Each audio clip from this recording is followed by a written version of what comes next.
Hey everybody, welcome to Surface Level, a show that takes a look at society's expectations and rejects the ones we don't see it for. All from the perspective of three Black queer best friends. I'm one of your hosts, Jordan, and today, Tony, Damon, and I are discussing the very tired and very late stigmas about HIV.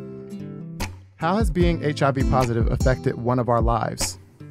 What can negative people be doing to destigmatize HIV? This is Undetectable. All right, you guys. So today we're discussing a topic that was requested by one of our listeners, actually, at the end of season 1. Shout out to Carla. We love you. Woo, love you, Carla.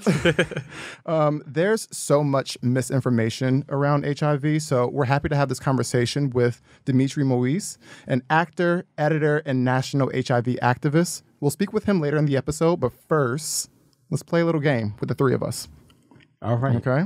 You love a game. Do is play games. All right. So being that our guest Dimitri has deep experience in theater, I thought that it would be fun if we did like a theater trivia type of game today. Okay. All right. I'm going to lose. I mean, Damon's more versed in theater than I am, but Damon is more versed. Let's just say I'm Damon is more versed. let's just say I'm happy that I'm asking the questions because I know less than the both of you combined. Divided, actually, sorry. So, which show has been on Broadway longer? Chicago or The Lion King? Oh, I feel like I'm going to say Chicago. Oh, okay. Because I just feel like I went to see Chicago when Brandy was in it because you guys know she's my favorite artist. Yeah. So, and I always see those commercials where they're like longest standing or longest running Broadway musical or what have you show. So I feel like Chicago is that one. Damon? I think it's Chicago. Correct. So it's Chicago. Yes. This month actually marks the 24-year run of the show. Wow. So, I mean, it obviously COVID. So, Right. but it would have been 24 years. And The Lion King. It's a leap year. It is. Let's go with that. The Lion King actually isn't too far behind. They're 1 year younger. Okay. Yeah, that was tricky because I kept thinking about the movie. And I'm like, Oh. Right. Oh, you and like in my math head, in your head. I was just thinking about like, I've known about The Lion King since X amount, but I'm like, that doesn't correlate to the play. Yeah. Okay. Okay. All right. So, y'all. One on the scoreboard. Right. You guys are both doing well. So, in the 2006 film adaptation of Dreamgirls, the Dreams were based in Detroit. Uh-huh. What Midwest city were the Dreams based in the original 1981 stage play? Was it St. Louis or Chicago? Oh. I have no idea, but I'm going to say Chicago. I'm going to say St. Louis. Okay. Damon? Chicago? It's Chicago. He always said that because it's from Chicago. I don't know. Every answer is Chicago. Just keep picking Chicago. Oh, that's funny. Right. I see what you did there. Mm-hmm. All right. 2 more.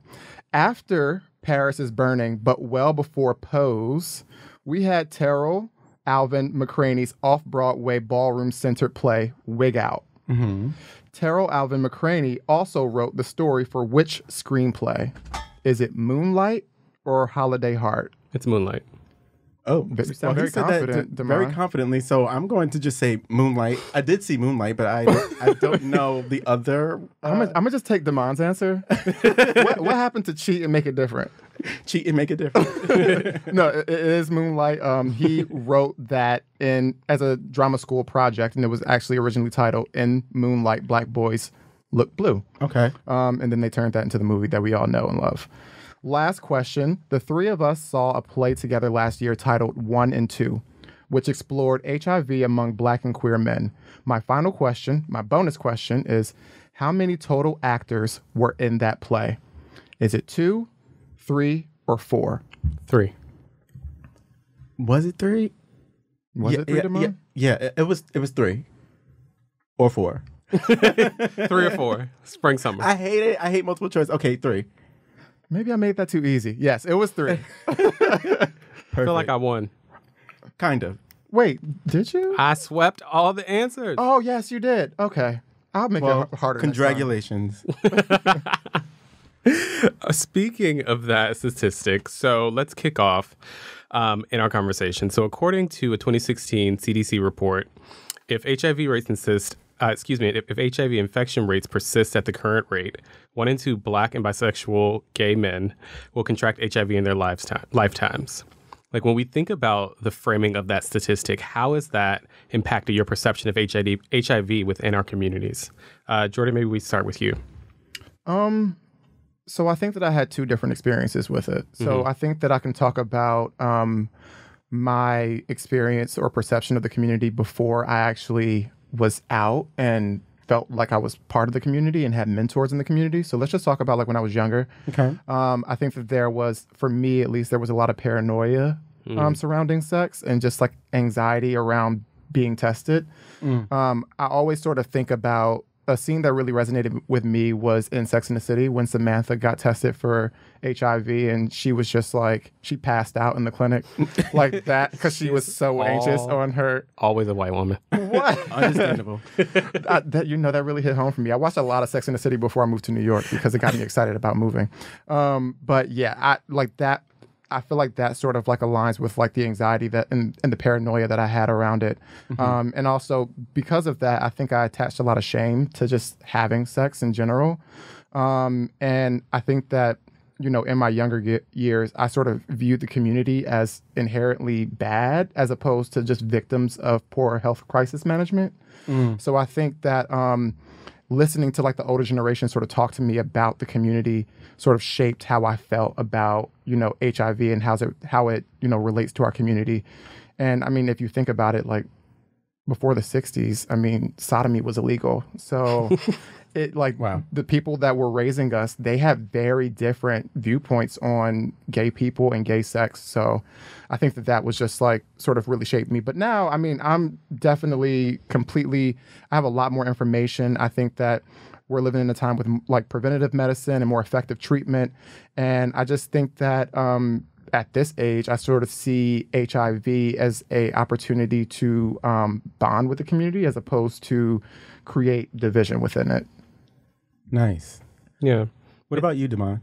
I think being a negative person in the community, I've been able to, in a lot of ways, similar to what Jordan said, have the privilege of moving from a space of ignorance to understanding and acceptance without much judgment. Right. I think that when you think about the history of HIV and the relation to it, like, so it's funny, we were talking about theater. One of my first memories of like really thinking about it was when I saw Rent in Chicago, the show Rent. And I remember seeing the show, I kept thinking, God, I really want to be a part of this queer community. Cause like at that point I was like, I know something's happening in me. I don't know what it is, but I know I'm not like these other boys. And in watching that, one of the paradigms in the show is really about the joy of queer community, but also the pain of living through the AIDS crisis. And in that particular instance, being a lot of Black and brown people who didn't have a lot of access to healthcare and things, dealing with this situation. So for me, it helped. I was able to come into the community and like, I didn't know shit. I thought that like a lot, like growing up in little Black communities that, oh, you're gay, so therefore you're going to get AIDS or you're going to become HIV positive, not even knowing the clear distinction between HIV and AIDS. Right. Yeah. And I think that over time, and one of the, it's about like people for me. Like one of the people that I'm good friends with, our friend Jonathan, and I'll talk about his status because he's very open about it. He works as an activist, uses his platform for information. But he and I, when I joined the New York City Gay Men's Chorus 6 years ago, he was at our welcoming brunch, and he had just found out about his status maybe 2 weeks before meeting me. So like part of our friendship has been me seeing him go through the journey of even being more informed himself. Speaking and using his experience as a way to educate other people. And I think that in a lot of ways, like being a queer person, it humanizes it. It's no longer like an ideology or something. It's really just people living their lives, and this is a part of it. Right. And Tony, what about you? So for me, I'm over here having heart palpitations because it's actually affected me on a very personal level because I am that 1 in 2 Black gay man living with HIV. And I've never actually talked about this on a public platform. And many of my close friends and family don't even know. So I was 22 when I found out, and it hit me like a ton of bricks. I remember feeling scared, ashamed, lost, alone, worried, anxious. I was all the things. And I wondered how or if I should tell my family. And at the time, the doctor advised to me that it was up to me, that I could tell my family, but I didn't have to. So I did what we often do in the Black community. I didn't want anyone to freak out in my family. I didn't want them to be worried about me. So I decided to deal with it on my own. But I also decided that I would take control of the situation and not let it take control of me. You know, I could still be great. I cried a ton, lots of nights just crying. And looking back on it, I don't know how I did it alone. But I'm just grateful that I had the mental and physical capacity and the emotional capacity to be able to push through and get treatment. So when I think about that 1 in 2 statistic and my perception of the community, I think about how many others out there who are just like me. I think about how I wish I was brave enough to speak up instead of internalizing everything, but I just didn't know what to do. You know, and when I think about it, that was almost 10 years ago, and I was a baby. So I was left to my own devices. But now I know that it's never too late to, you know, take that leap of faith and stand in your truth. Yeah. So 10 years ago, you were a baby. Now you're a young daddy. I'm a young daddy. So over the last year, you've started to talk about your status with close friends, with family members. You talked to Jordan and I about it maybe a year and a half ago now. Yeah. What's really changed for you in that time period that made you feel more comfortable, that you wanted to share that with people around you? Well, I mean, first of all, I'm financially independent. So if you ain't fucking me, feeding me, or financing me, don't matter. You know, that's all straight up, you know, off the top. But, you know, honestly, about 3 years back, around the time that I first got laid off from a job and experienced that, and I was embarrassed about it, there was an exercise to get me to understand the power of vulnerability. And I was asked by a woman, a wise Black woman at that, to think about one thing about myself that nobody knows and think about the worst thing that could happen if that information got into the wrong hands. And so my answer was that person might want to spread that information or blackmail me or use it against me. And she said, no. She said, the worst thing that can happen is you die. Now, you know, I was gagging. But, you know, then she asked, now, are you going to die if someone found out whatever it is you didn't want out there? And I said, no, you know. But she painted a clear picture to me that 9 times out of 10, people are going to want to support you. But if you don't tell anyone, how can they help you? So that just stuck with me, and it traveled with me. It was inside of me, and it really brought me to a place, and I would think about it over and over. So I've come to a place in my life where I just feel a lot more free and sure of who I am. And Jordan, you know, you were one of my first closest friends that I actually disclosed this information to, and that was very recent. And Damon, you were there shortly thereafter I told you. Mm-hmm. But don't get me wrong, I don't feel like I have to go around having some sort of coming out tour, if you will. And I realize that some people will be finding out about this for the first time listening to this podcast. But I want you all to remember that this isn't about you. Hello? It's my life. I'm living it, and I'm living it day by day. And again, I think about the others out there who might be like me and don't feel like they have anyone to talk to. So if you're listening, I want you to know that it's going to be okay. You know, it's not easy, but it's going to be all right, and it gets better. And so I hope I can empower someone out there to just jump out on faith and allow the people around you to love on you. But enough about me. I'll write my memoirs one day and give you girls an old nasty Mariah Carey moment. Okay. Yes. The memoirs of an imperfect angel.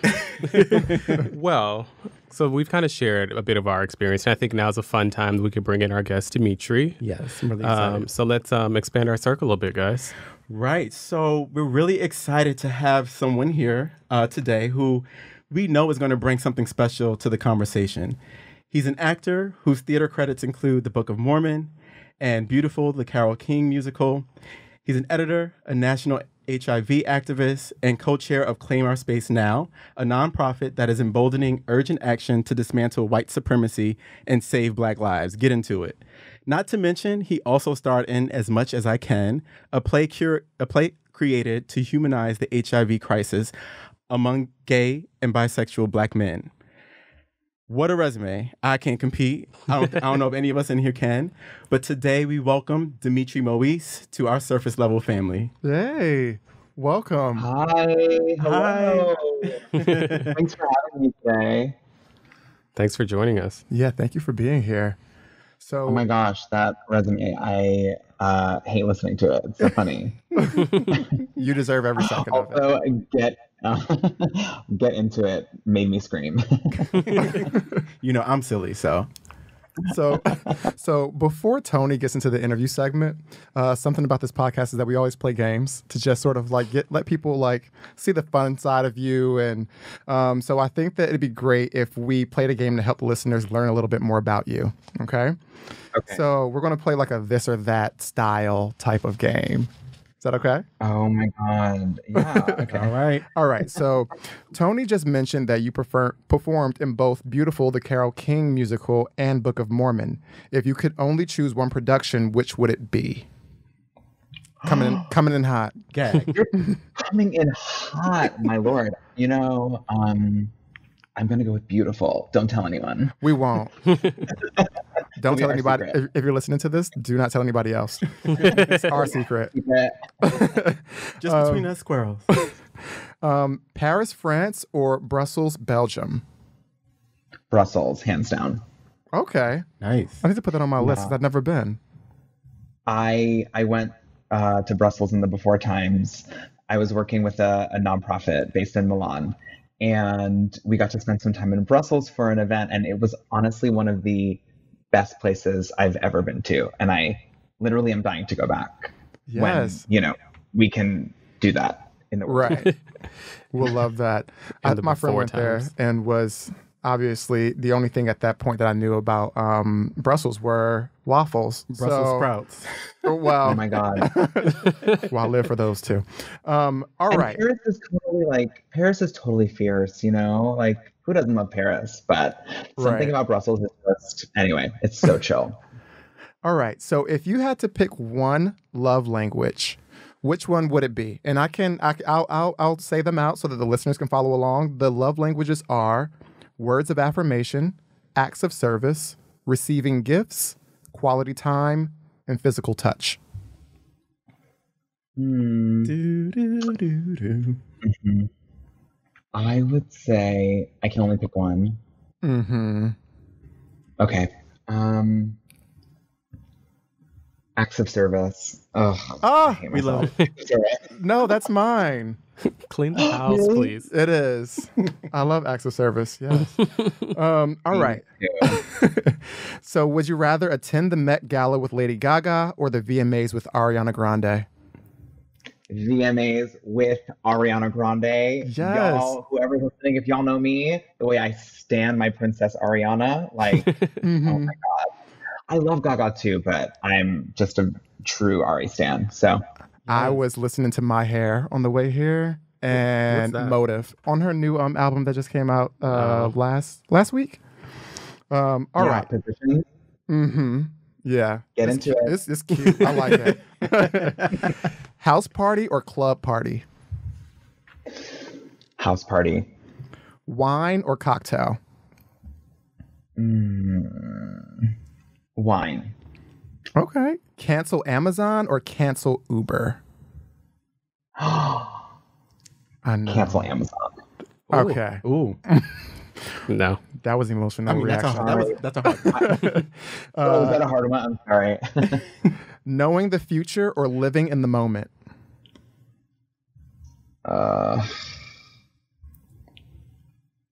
Honestly, knowing the future.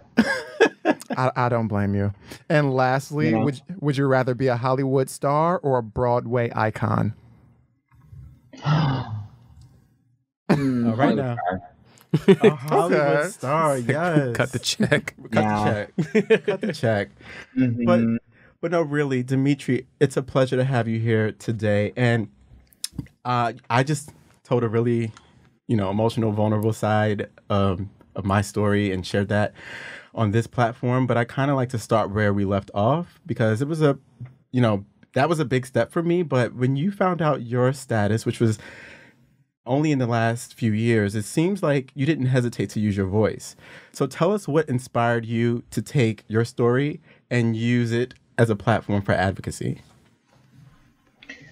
Well, first of all, I need to throw you all the love and light for coming out on this podcast. Oh. That is such an amazing, incredible thing. And it's such a precious piece of information, like you said. And what a gift that you've been able to share that here with your family on this podcast. So I love you and support you, and I'm very proud of you. Thank you so much. Thank you. Yeah. Well, for me, I would say that my journey started, say 11 years ago. Before I started college, I went to university on an activism scholarship, essentially. It was the Martin Luther King Jr. and Dean Scholarship at NYU. I have always been really passionate about helping communities and making sure that everyone's voice is heard.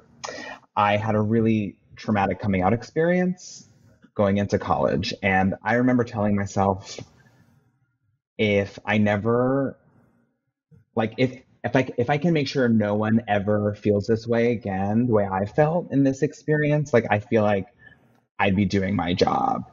And theater was kind of a way into that.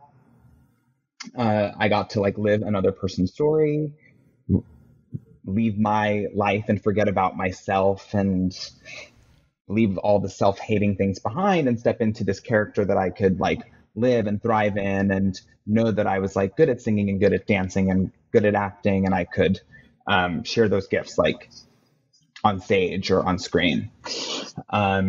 When I started working on Broadway, I had a lot of opportunities to give back and volunteer, whether it was through Broadway Serves or Broadway Cares, Equity Fights AIDS. So the HIV/AIDS community has always been a part of my life, and I've had friends who have come out to me with their HIV status. So it wasn't anything that was new to me. At the same time, my diagnosis was one of the most painful moments I've ever been through. I remember waiting in the urgent care, and the knock on the door before I got my diagnosis. Yeah. I heard the doctor say, "Are you going to tell him, or should I?" And it's interesting because in that moment, I still didn't put the pieces together that I was positive. And it was just really traumatic to get told by this doctor, who clearly does not give many HIV diagnoses on a day-to-day. He was so uncomfortable, and it made me feel like I was going to die. Wow. Even though it was 2018.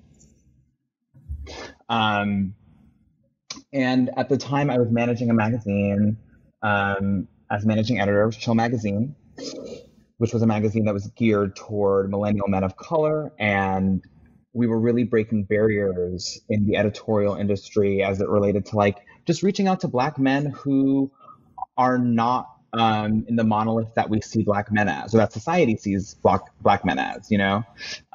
We can be genderqueer, we can be trans, we can be cis, we can be non-binary, and we can have material and editorial that's created and marketed for us and by us. Yeah. And so it was a really cool thing to work on. And I got my diagnosis in the middle of that, where in the middle of running our second issue, Daveed Diggs is going to be on the cover, and I'm writing half of the issue, but I had to, take a full step back from work. I couldn't even like think, or I don't know. I couldn't do anything. It was like it was one of the lowest points in my life. But what was interesting was that with that company, they also ran a magazine, HIV Plus magazine. And I would help out sometimes with that editorial team here and there. And it took me a couple months, but I got to the point where I was like, I have to tell my editorial director, you know, like I'm managing this magazine and I have people all over the country depending on me and I'm not showing up.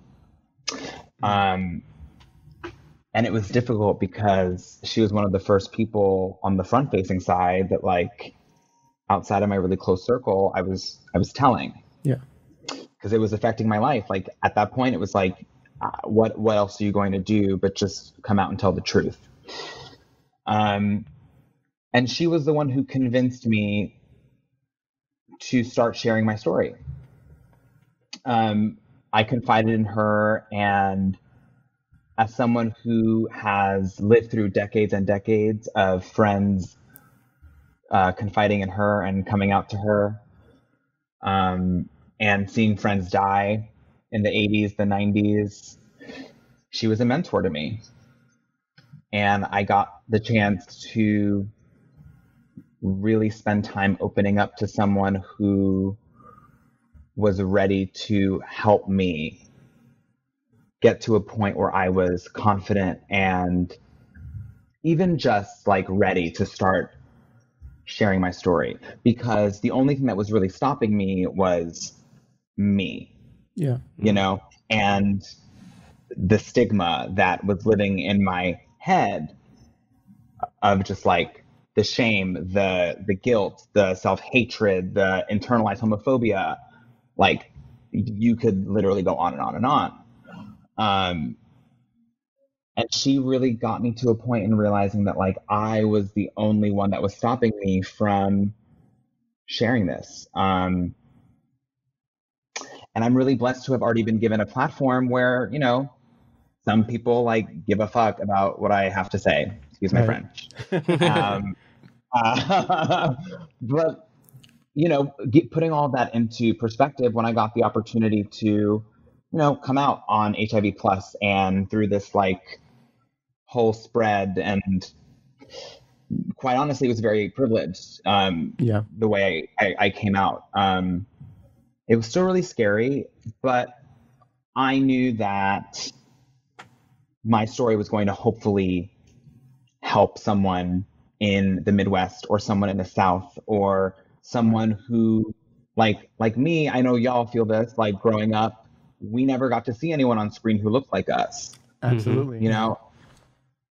Yeah, and I remember going to college. I remember crying looking at my faculty at NYU Tisch because it was the first time I had a teacher who looked like me at 18 years old. Insane. And so I think that's why, like when I look back on it, like almost 3 years later, I think that's why something in me said, you know, maybe this is something that you need to do. Right.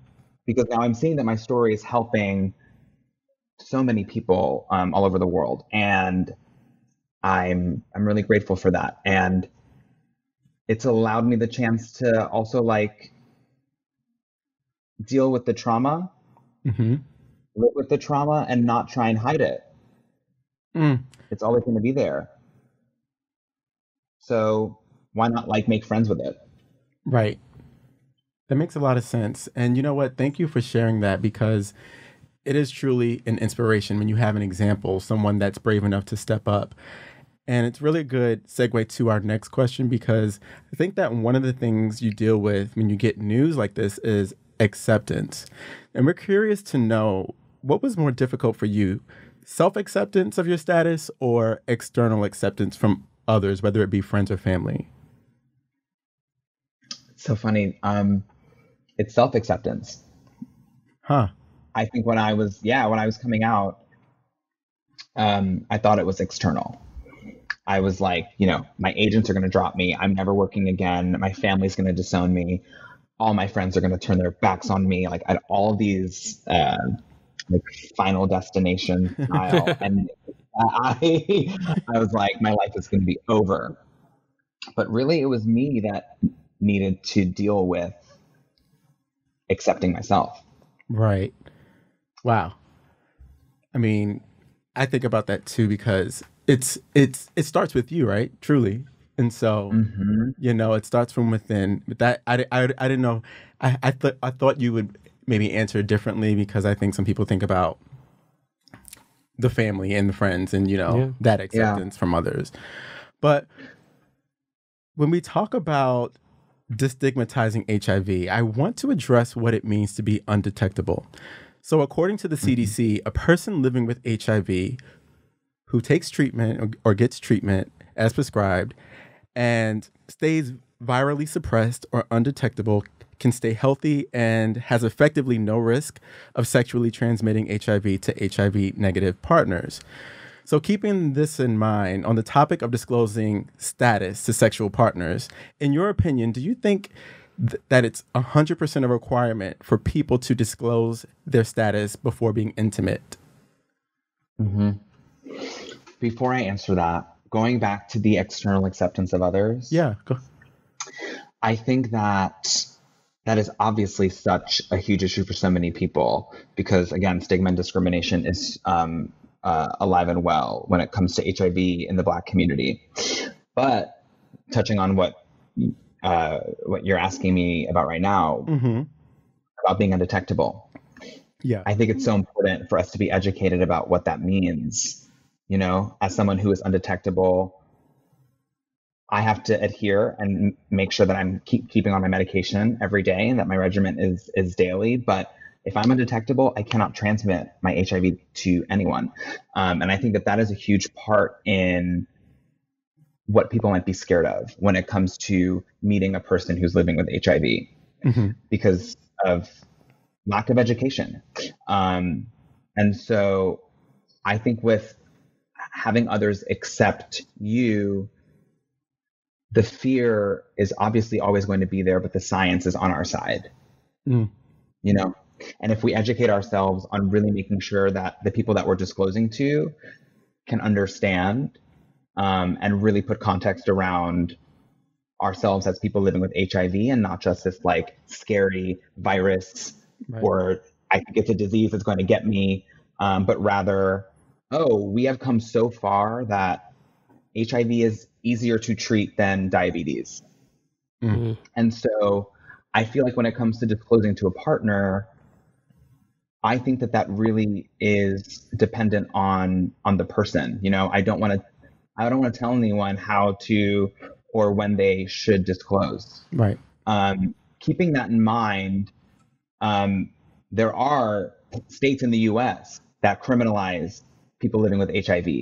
So while the choice is yours and personal, we don't live in a country that supports our community, right? So when there are 32 states in this country that can legally criminalize you for not disclosing your status to a lover, to an employer, you know, a couple years ago, there was a case with a person living with HIV who disclosed his status to his employer because he needed their employer to sign off on a form to receive health insurance. Disclosed to their employer and was fired. And so, again, when it comes to being intimate, if you know that you're undetectable, again, you cannot transmit HIV through sex. So I think that the decision's up to you. I personally lead with disclosing my status. Obviously now I'm an advocate and I'm the HIV guy. So like, you know what I mean? Like, but I think it's important, you know, to just put things out on the table because again, it's important to know that the person you're being intimate with is accepting you for all of you and you're not having to hide any portion or piece of yourself because you think they're going to reject it. Yeah, and that is so important. And Damon, Jordan, and I talk about that when it comes to like dating or when you're meeting someone for the first time, and what are the things you put on the table up front? Do you disclose all of your baggage? And I think that's why we're so happy to have you, because people listening need to hear this. But there's a question that we think is really interesting, because oddly enough, going back to that 1 in 2 statistic, there are 2 Black queer men in this room who are positive and 2 who are negative. And so I want to flip the conversation on its head and talk about, what can HIV negative people be doing to help destigmatize HIV? Do they have a responsibility in this fight? Yeah, they do. I think we all have a responsibility in this fight. I think about my organization, Claim Our Space Now. As you mentioned, we embolden urgent action. We're dismantling white supremacy, and our goal is to save all Black lives. But in order to save Black lives, we as an organization understand that that movement is intersectional, and it takes everyone in order to save all Black lives, not just Black people to save Black lives. I think the same goes for people living with HIV. HIV doesn't have a face. It doesn't discriminate. And so it is dependent on all of us to make sure that, for example, in our country today, only 60% of Black Americans have proper access to proper health care. And that's something that we should all be fighting for, because why is 40% of our country, Black people in our country, why can't they get the access to proper health care, which is a right, not a privilege? That's something that we should all be fighting for. And to see that Black people are 13% of the population, yet in 2018 made up 26% of all new diagnoses in the United States, like, that's not okay. And then to know that that's going to keep rising to 50%, we should all be worried about that. Right. Whether we're positive, negative, cis, trans, like, it's an epidemic that we should all be worried about. So I do think that it's negative people's jobs to join the fight, and it's everyone's job. Yes. And I see Damon over here. He looks like he's chomping at the bit. He has something on his mind. I just think... Go ahead. No, I agree. I think that the role of the oppressed is not always to fight the fight themselves. Like, Black Lives Matter is not about Black people fighting for the rights of Black people. It's about community stepping together for anybody that's dealing with a thing. Right. And in the same way, I think that the biggest issue around the concept of HIV, for specifically speaking for a person who was negative and once quite ignorant about the topic, and about what that experience truly meant, is education. Yeah. And I think that in the age of Beyonce's internet, knowledge is free. You can look up all you need to know. Even thinking about, like, we talk about treatment to become undetectable, but there's also PrEP and any other types of things you want to use to make yourself safe. And I think that part of it is, to Dimitri's point about healthcare and the lack of access to it. But even doing further research, like earlier this year, I was laid off, and luckily I live in New York where there are tons of resources for various things. Mm-hmm. But I was able to go to a clinic in New York, get free PrEP that day, and continue my treatment even while I was going through finding a new job, trying to find insurance. So I think that, and that just came from me Googling things and looking. And I think that, and I know that that's not the same answer in New York City versus in other parts of the country. Right. But there is so much value in saying, I want to know this information, and I'm not just going to be fed a narrative. And being a part of what, Tony, you've talked about, what Dimitri's talking to us about now, it's not just I sit around and say, like, Tony, go wave the banner, and Dimitri carry the flag, and I'll be at home with the wine when you finish. Right. Yeah.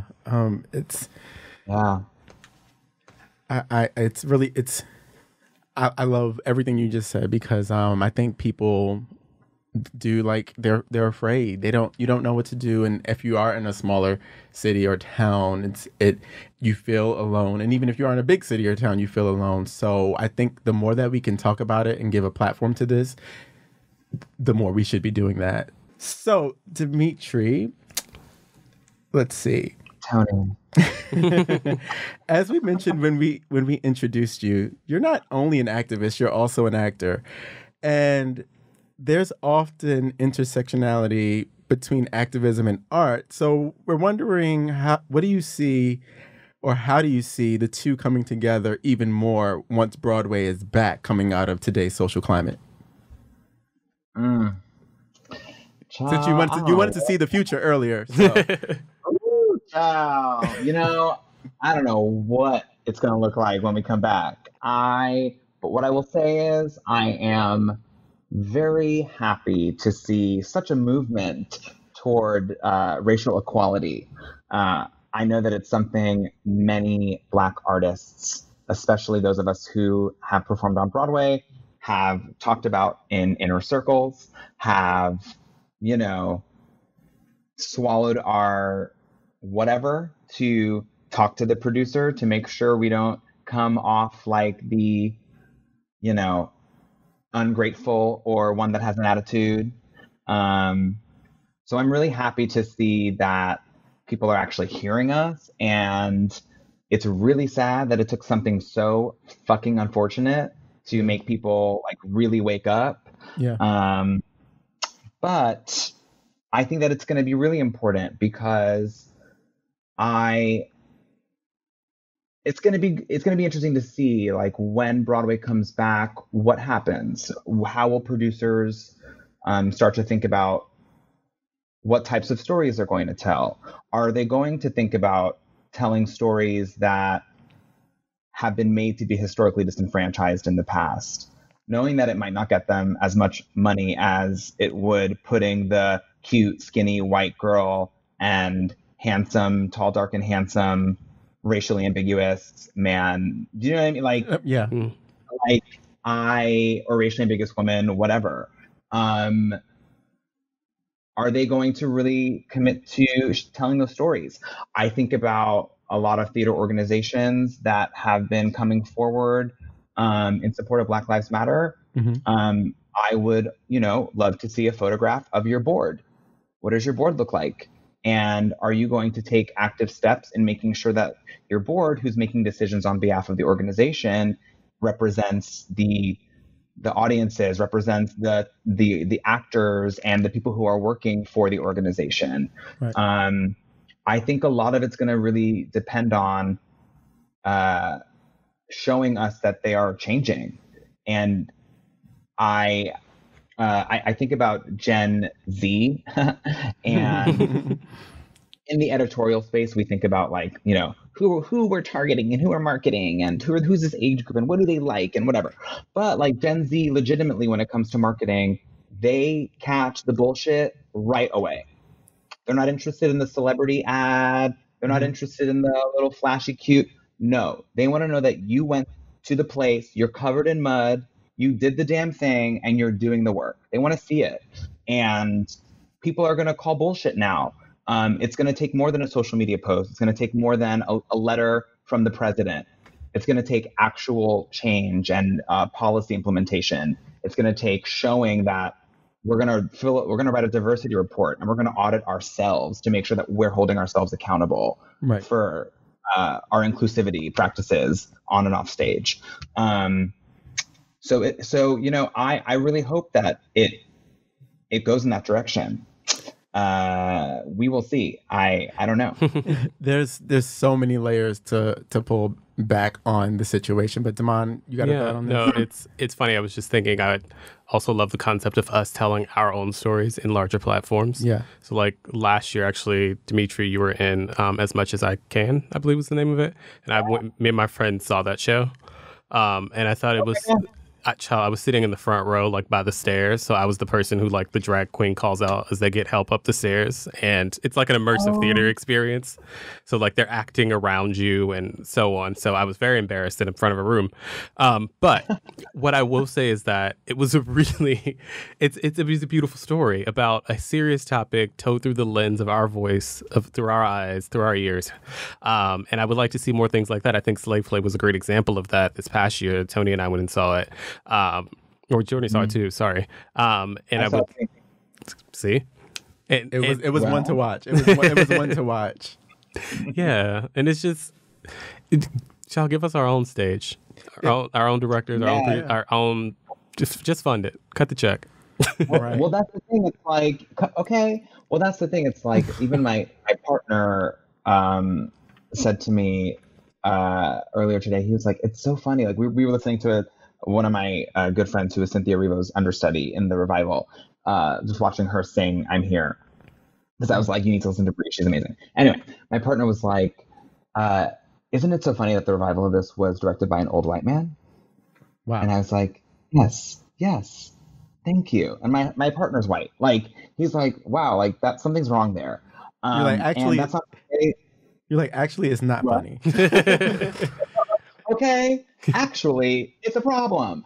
And and that's not to say that John Doyle should not have directed it, because he's one of the most esteemed directors, in Broadway history. And I think that he did a wonderful job. But at the same time, I think it's important to look at the stories that are being told and look at who is getting the power in the room to tell those stories. It's not the actors, it's the producers, it's the director, it's the music director, it's the creative team. So what does that creative team look like? And are there people on that creative team who actually share the same existence of the stories that they're trying to tell? Right. It's so important. And I think the more people wake up to that and realize, like, that's the work, is pointing that out and having people realize what they need to be doing. But Dimitri, we have one final question for you before we let you go. I talked about how I dealt with my status alone for many years, but we want to know what advice you would give to someone newly diagnosed or living silently with HIV. I would say, do not go down an internet rabbit hole. That's something I did, and it didn't put me in a great place, because I think the internet, while is a wealth of information, can also lead us down paths of misinformation and sensationalism. So to someone who's newly diagnosed, I would say, you're going to be okay. This is a virus that you will live a long, healthy life with. Again, it is easier to treat than diabetes. So I think it's important to put ourselves in, like, if you're newly diagnosed, put yourself in the context of, I'm newly diagnosed and this is not a circumstance that I would have wanted for myself. And I can acknowledge that. But it's also 2020, soon to be 2021. And in 2020, 2021, HIV will not kill me. Right. But I have to be strong enough to take those steps to make sure that I am going to live that healthy, active, full life. So it's reaching out to someone that you trust. And if you don't have someone that you trust, it's doing research and finding any sort of HIV support groups that may be in your area. Shameless plug, if you are someone in an area where you may not be sure of safe spaces, you can go to my organization's website. We have a national resource list where we've identified safe spaces for Black folks in all different areas, from food insecurity to housing insecurity to mutual aid to healthcare, and that includes HIV for individuals who need HIV support. So if you go to www.claimoursspacenow.org/inform, you'll be able to get more information there. But know that you're not alone, and you're going to live a long, full, healthy life. And you have people, and if not people, there are resources that are ready and willing to help. Well, Jordan? I think on that note, with people who love you and people who are ready to help, I can sort of just briefly talk about the experience of when Tony let me know the information. I just want to say I'm very proud of you today. I know that you've been sort of thinking about this decision of, not coming out, because you didn't want to use those words, but being more open about, what's going on in your life. And right. I know that we had this discussion before surface level was even a thought. So yeah, I'll see how I feel about this once this goes live. Once we listen back. You got a week and a half. But here's the thing though, you can say it and then that's it. It's up to you. You know what I mean? Right. You're right. If you want to do the thing and be like, I am standing up for HIV lives, then that's also fierce. But if you just want to be like, I'm HIV positive and I just want y'all to know, and that's it, that is also fantastic. And it's all up to you. Once it's done, right? Right. And then it's like a sigh of relief. That's it. I think so. And you probably don't even realize the impact that it has on the people that you're telling. Because I think that the night that you told me, something happened with our friendship. It was an immediate, like, I was like, we really sisters now. hello, get the next bottle of wine. But I felt so much closer to you. I respected your vulnerability and your courage. And I think that, as we're talking about advice for people, I think it's helpful to hear, some stories about people who don't share in the diagnosis but get the information. And that I think in that moment, it was just an outpour of support. Like, that's all I wanted to do for you as a person that I love. Mm-hmm. So yeah, I appreciate that so much. Yeah. And I'm so happy that I do have a support system, and I do have, people around me who I already knew, like, I already know that people want to love on me, but you have to give people the space to actually do that. Right. And so, it means a lot. And if anybody has an issue with it, Damon fights. Exactly. And I call the police. You don't want it. Okay.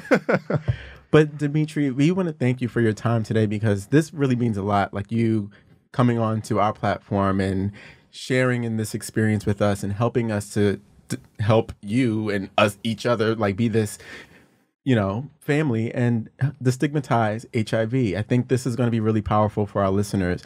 But before we go, I just want you to let people know where they can find out more information about you. I know you talked about Claim Our Space Now, but if there's anything on the horizon, or if you just want to let people know where they can find you on social media, let them have it. Sure. Well, I do have some things on the horizon, but I can't talk about them right now. We love that for you. We love that for you. But you can follow me on Instagram at Dimitri Moïse Official. And I usually share updates there.